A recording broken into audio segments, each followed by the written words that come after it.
안녕하십니까. 오늘은 모두가 폭락을 외치는데 누군가는 매수한다 이런 주제로 한번 이야기해 보려고 합니다.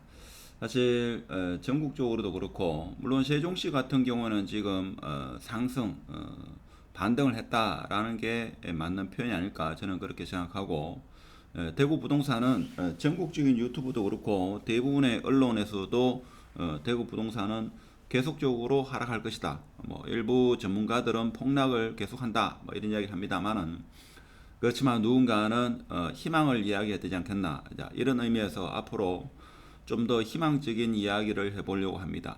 물론 그렇다고 해가지고 지금 매수 매도를 이야기하는 것은 결코 아니니까 투자에는 절대로 참고하지 마시고, 자, 모두가 폭락을 외치는데 누군가는 매수한다. 그러면 이 누군가는 한두 명이 아니죠. 지금 2월달 같은 경우에는 거의 거래 건수가 1600건 전후가 되었고, 3월달은 아무래도 4월 말까지 이 실거래가 신고가 있기 때문에 제가 생각할 때는 한 2000건은 충분히 되리라 그렇게 생각을 합니다. 그래서 그 2000명의 사람들은 나름대로 생각이란 게 있다 이거죠. 그런 상황에서 그들은 매수를 한다. 왜 매수를 할까? 그래서 대구 앞으로 물론 추가적인 하락은 일부 있을 수 있겠습니다만은 폭락은 저는 쉽지 않다. 뭐 이런 주제로 앞으로 계속적으로 좀 희망을 이야기하는 그런 유튜브가 되도록 해보도록 하겠습니다. 물론 그렇다고 해가지고 지금 매수하라 이런 이야기는 결코 아니니까 매수 매도는 각자가 선택을 해야 됩니다.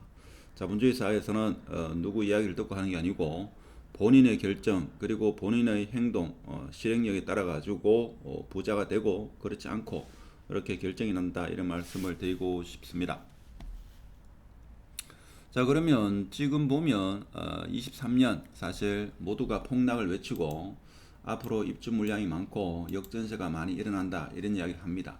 근데 우리가 특정 단지를 보면 21년도에 거래가 많이 이루어진 그런 단지가 많이 있습니다. 특히 기업 투자로 구매하신 분들이 매수하신 분들이 상당히 많은데 2021년도 그 당시에 기업 투자로 투자하신 분들 보면 전세가가 뭐 5억, 심지어 6억, 7억까지 이렇게 올라왔는데 지금 23년도에 그런 갭 투자 물건이 이제 2년 가까이 됐죠.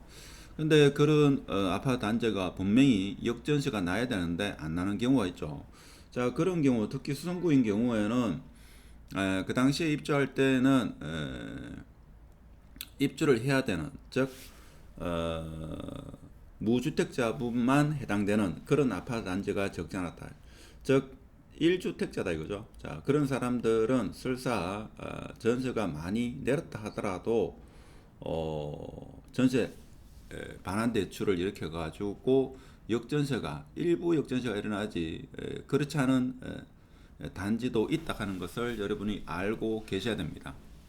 물론 구축 조금 오래된 뭐 5년, 6년, 4년 이상 된 아파트 같은 경우에는 역전세가 많이 발생해 가지고 급매, 초급매가 앞으로도 계속 나오겠지만 그렇지 않은 한 3년 정도 이렇게 입주한 지 한 3년, 2년, 3년 된 아파트 같은 경우에는 1주택자가 대부분이기 때문에 역전세가 생각만큼 일어나지 않을 수 있다 하는 그런 사실도 알고 계셔야 된다 하는 겁니다.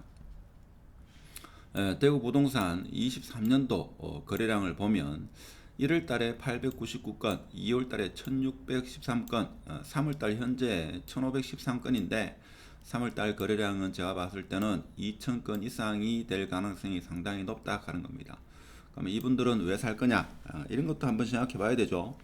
대부분 사람들이 폭락을 외치고 많은 유튜브나 언론에서 대구 부동산은 끝났다.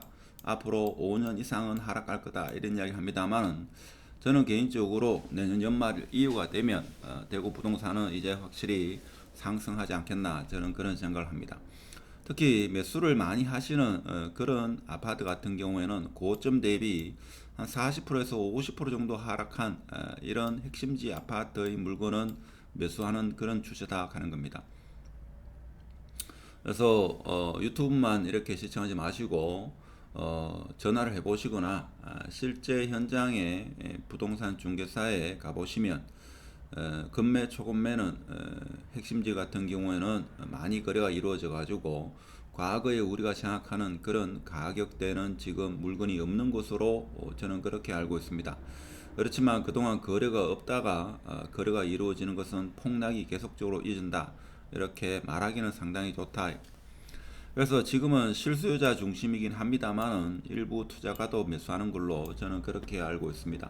물론 그분들이 너무 빨리 들어갔다 이런 의견도 있습니다만은 그분들은 과거에 학습 효과가 있기 때문에 지금쯤이면 가격적인 메리트는 충분하다, 그런 생각에서 매수하시는 분도 적지 않다 하는 겁니다.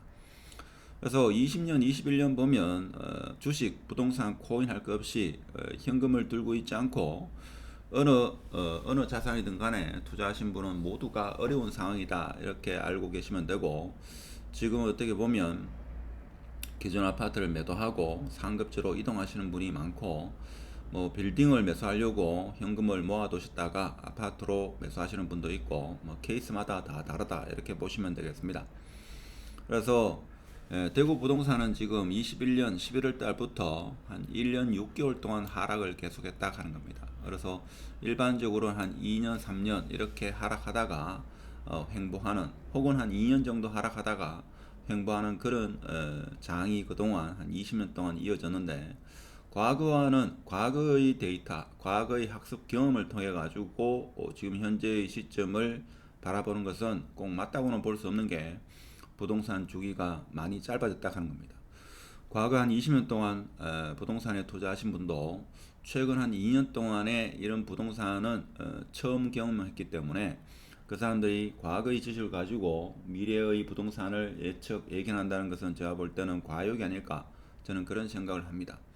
지금 현실적으로 무주택자인 분들이 아파트를 매수하면 은행 대출을 알아봤으면 금리가 내리고 있다는 것을 실제 경험할 겁니다. 물론 기준금리가 내려가지고 내린 건 아니고 정부 정책적으로 가상금리를 내려가지고 실제 아파트 담보대출 금리가 4% 초중반에 형성되는 것을 여러분이 알고 있을 겁니다.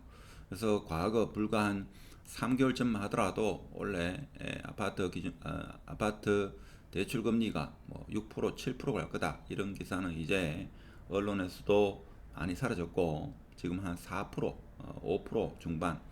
보통 일반적으로 신용에 큰 무리가 없이 그렇게 대출을 일으킨다면 4% 초중반인 경우가 상당히 많고, 생활자금 같은 경우에도 4% 초반대에 많이 이루어지고 있습니다. 그래서 신용대출을 일으키신 분도 생활자금으로 해가지고 신용대출을 갚는 그러한 현상이 지금 은행권에서는 이루어지고 있습니다. 자, 그렇지만 공급이 지금 입주 물량이 많이 대기하고 있다는 것도 정확한 사실이다. 자, 그렇게 말씀드릴 수가 있겠습니다.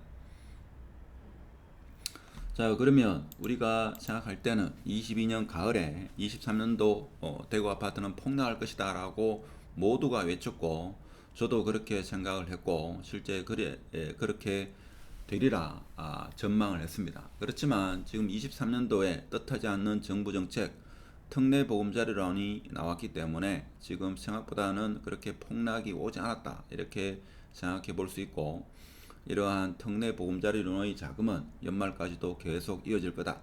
지금 한 40조 중에서 30조 전후가 소진된 걸로 알고 있는데, 그것이 다 소진되고 나면 하반기 때 상반기 때 40조만큼 또 풀린다는 그런 기사가 있었기 때문에, 어떻게 보는 게 아니고 일반적으로 나이가 들면 알 수 있는 게 부동산은 부동산이 아니고 부동산은 정치다라는 것을 누구나 알 수 있고, 23년도에 이제 지방선거가 있기 때문에 대구 부동산을 이렇게 계속적으로 하락 추세로 정치권에서 놔돌리는 저는 없다, 이렇게 보는 사람 중에 한 사람입니다.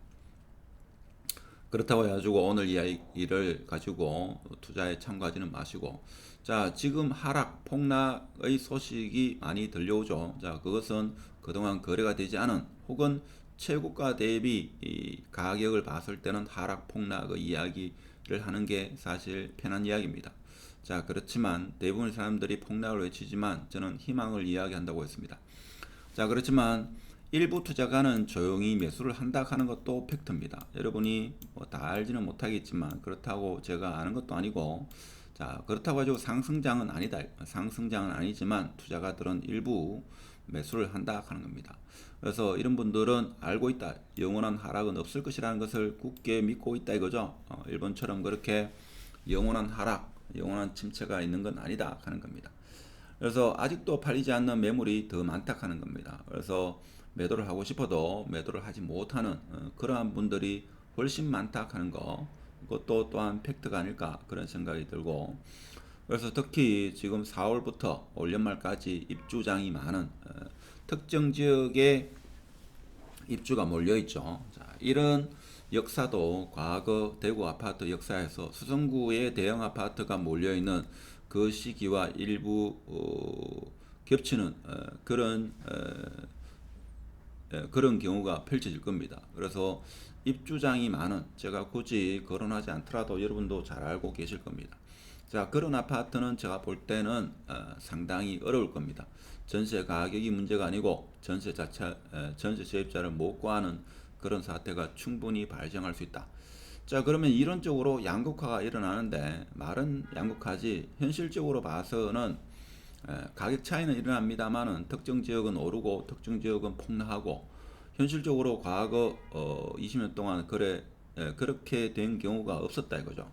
자, 그렇지만 이론적으로는 양극화가 이루어질 수 있다. 특히 수성구가 제가 볼 때는 규제가 없기 때문에 타구에서 매도를 하면 일부라도 수성구로 진입하려는 그런 수요가 모이면 어느 순간 수성구는 상당히 가격이 반등할 여지가 충분하다. 저는 그런 생각을 하고, 대부분의 사람들은 경제적으로 어렵다고 하지만 2020년, 21년도 당시에 돈이 많이 풀렸기 때문에 아직까지도 시중에는 돈이 많이 있다. 저는 그렇게 알고 있습니다. 그래서 오늘뿐만 아니라 앞으로 대구 부동산 대부분의 사람들이 폭락을 외치지만 저는 희망을 이야기하는 차원에서 좀 더 좋은 쪽으로 이야기를 하고 싶습니다. 자, 오늘 영상이 좋았다면 구독, 공유, 좋아요 하나라도 부탁드리고 마치도록 하겠습니다. 감사합니다.